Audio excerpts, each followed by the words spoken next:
recipes are the ones that people really like. But what you do, and these aren't blanched almonds, but what you do is you get some blanched almonds, you get some butter and some cayenne pepper. So you just melt that butter, kind of toss the almonds in there, and then put the cayenne pepper on, bake them for just a little bit, and then they're good to go. It's warm or cold. All right, next cook we're going to fast forward to is an example of a cook when the president would travel. So this woman's name is Daisy Bonner, and she would cook for Franklin Delano Roosevelt when he would travel to Warm Springs, Georgia to get treatments for his polio. So he would often go and stay for 3 weeks to a month. And a wealthy family would loan their black cook to him when he was in town because, you know, you score points if you help out the president like this. She got him hooked on Southern food. Hooked. In fact, one of his favorite things was pig's feet. And he liked all kinds of pig's feet. So his favorite way of having pig's feet was broiled and then buttered right before serving. But he also liked sweet and sour pig's feet. And we know this because one of the longtime butlers who worked in the White House saw him serve sweet and sour pig's feet to Winston Churchill. Winston Churchill was not feeling it at all. He took one bite and the president said, well, what do you think? And he said, it has an interesting texture. And then Roosevelt took that as he liked it. He said, oh, okay, well, next time we'll have them fried. And he said, I don't think I want that. And they just busted out laughing. So. But she was actually the one who was cooking for the president on the last day of his life. She had a cheese souffle in the oven, timed to come out at 1:12 to be served at 1:15. And President Roosevelt has his cerebral, he doesn't die, but he has a cerebral hemorrhage right around the time that she's taking it out of the oven. And according to Daisy Bonner, and this is a miracle, the souffle did not fall until Roosevelt was pronounced dead 3 hours later. Now, anybody here who's made a souffle, you know that's a miracle, right? But that's what she said. She's the one who called the White House to alert them to the president's death. And she was so moved by his death that she actually wrote on the wall in the cottage where she cooked, Daisy Bonner cooked the first and last meal for President Roosevelt. And if you go to that cottage to this day, they've put some plastic over it to preserve it. And you'll see that. But she got hooked on a lot of different food. And just another quick souffle story. There are a lot of stories of presidents being chronically late for meals. And one of them was JFK. He was always late. And so the French chef liked to make souffles for JFK. So you know what his solution was to the chronically late JFK? He would make 4 separate souffles and cook them at 15-minute intervals, hoping that Kennedy would arrive before one would fall. That was his solution, because he just got tired of making these souffles and having fall. Just an example of pig's foot. This is from the Florida Avenue Grill in Washington, D.C. So the pig's foot that he had was a little bit different, but he loved them. And in fact, to just underscore this point, when you go to Warm Springs, Georgia, they have preserved the shopping list for the last week of Roosevelt's life, and on there it says 4 hog's feet. This is a butler on Alonzo Field, and this is a tribute to in my drinks tractor. So Alonzo Field was a longtime butler, and he actually he was the one who observed the pig's feet story. He writes about it in his memoirs. But he had another funny story involving the Trumans. So the Trumans like to have cocktails before dinner. And their favorite cocktail was an old-fashioned. Has anybody ever had an old-fashioned? Can you describe what an old-fashioned is in an old-fashioned? Oh, I don't know what's in it. Anybody know what's in an old-fashioned? All right, so it's bourbon, simple syrup, so sugar and water, some bitters, and then usually it's garnished with citrus, usually an orange.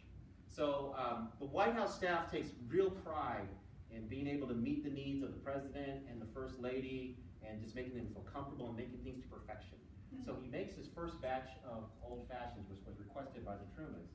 And Bess Truman takes one sip and she says, "Oh, this is a little too dry. Or I'm sorry, this is a little too sweet. Can you make your old fashions drier?" And he's like, "All right." He was a little hurt.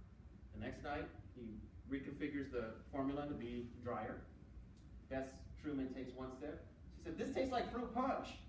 So he's devastated and frustrated. So the next night, he decides just to serve them straight bourbon. Bess Truman takes one sip. Now that's how we like our old fashions. Next, I'll talk about John Money. John Money was Dwight Eisenhower's valet during World War II. When Eisenhower, and after the war ends, he ends up becoming the personal assistant to Eisenhower afterwards. And when Eisenhower becomes president, he asked John Money to come. And John Money's wife was the family cook at the Gettysburg Farm. So a lot of connections there. Eisenhower was maybe our cookingest president. He loved to cook. He was known for making this vegetable stew, which actually in the White House was known as Moni stew, because Moni was the one who chopped all the vegetables and kind of got things going. But this is a great photo because Eisenhower would actually grill steaks on the rooftop of the White House. So you can imagine walking along Pennsylvania Avenue, you see smoke coming out of the White House. It's Eisenhower up there cooking. So Moni, they were really good friends, and Eisenhower later in his life describes Moni as indispensable. Here's the Moni stew. And in the 1956 election, and this may be a lesson learned for other future presidential candidates, in the 1956 election, the White House released the vegetable stew recipe, and so they encouraged housewives across the country to have stew suppers. So make the presidential stew and then invite your neighbors to hear more about the candidate. And a lot of housewives did this. Zephyr Wright is the last cook that I'm going to talk about from that era. And she, of all the cooks that I write about, she's the one I would love to meet. I wish I just had an afternoon to talk to her. Because she really brings together the three main themes of my book. One is she was a culinary artist. Two, she was a family confidant. So when LBJ gets inaugurated, she sits in the inauguration box with the family. And then also she was a civil rights advocate, although unwittingly. So when LBJ is arguing for the 1964 Civil Rights Act, he would actually use her Jim Crow experiences to persuade members of Congress to support the bill. Because what happened is the family would drive from their ranch in central Texas and go to DC, and along the way, Zephyr Wright could not go to the bathroom or eat with the family. And the indignities mounted so much that she just refused to even take the trip. So she stayed in DC year-round. So LBJ used those stories to persuade members of Congress to support the bill. When he signs the legislation, he gives her one of the pens, and he says, "You deserve this as much as anyone." Now, there is, let's see if this works. I think I might have to play. So there is a funny story that involves the release of a recipe. So is anybody here familiar with Texas chili? Okay, what's distinctive about Texas chili? Texas chili does not have any beans because Texans don't believe that chili should have beans. It's chili con carne, right? So it's chili peppers with meat, not chili con frijoles. So when the White House released this recipe with a beanless chili, people freaked out. They wanted to be reassured that their president loves beans. And so they turned to Zephyr Wright, the cook, to actually find out the president's bean preferences. So I hope this works. It was working earlier. So what I'm going to do is play a tape. So the first voice you're going to hear is Juanita Roberts, who is the LBJ administration social secretary. And then the second verse is Zephyr Wright. There you go. We have correspondents asking us if the president and the family like beans. Well, I know enough to say yes. But I wanted to check with you. What would you say if you were asked that question by a responsible person? Oh, I would say yes. And did I ask what kind? Did it? No, but I know that he particularly likes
right, Velveeta for special occasions. Right?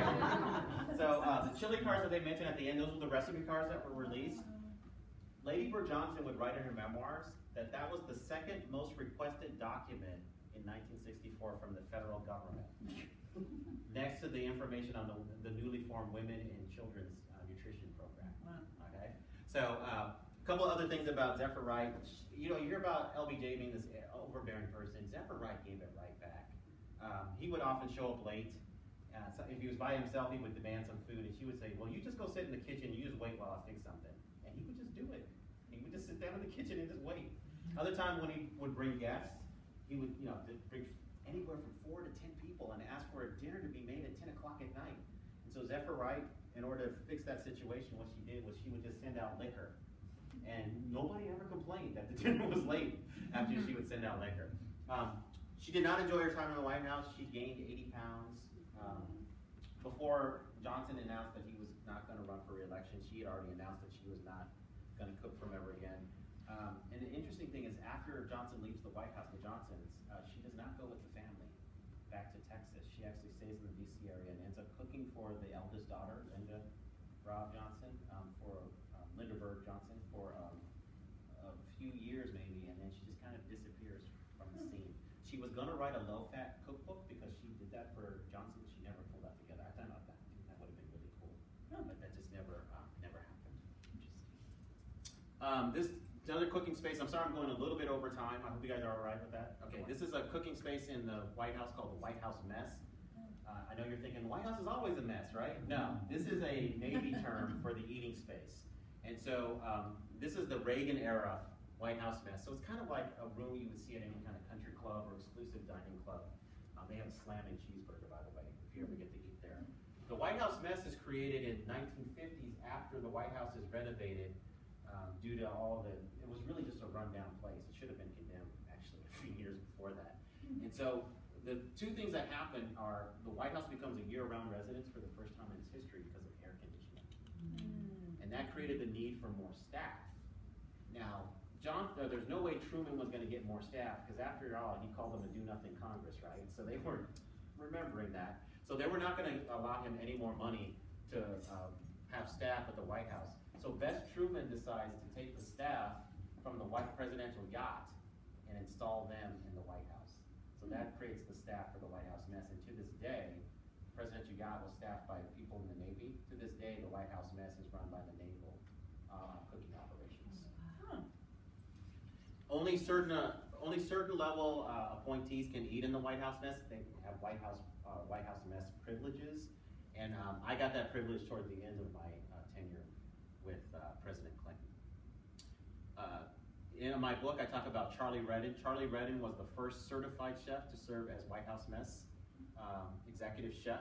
He's tempting President Clinton there with a lobster salad sandwich. But he would often, besides doing catering for a lot of events for the White House staff that wasn't done by the White House main kitchen, he would go overseas when President Clinton or George W. Bush would go overseas. He would go out 2 weeks ahead of time and just make sure that everything was secure and the operations were tight. I often get asked, well, what happens when the president goes out to eat? Believe it or not, there is a trained chef on the Secret Service. And that person they usually secure the area, check the social security numbers of everyone in that kitchen. Nobody else can come in and out. And then while you're cooking, there's an armed person, an armed chef watching every single thing that you do. So I don't know how many of you watch food television, but you've heard of elimination challenges? I think that's a good elimination challenge. This is jerk chicken pita pizza. This is a recipe in my book. It's one of the more popular recipes, and that's a recipe from Charlie Redden. Essentially, you get some chicken, you saute it in your favorite jerk seasoning, and then you use a pita, typical pizza sauce, and then just a variety of toppings, and you broil it for 7 minutes. It's awesome. Also in my book, I talk about Wanda Joel.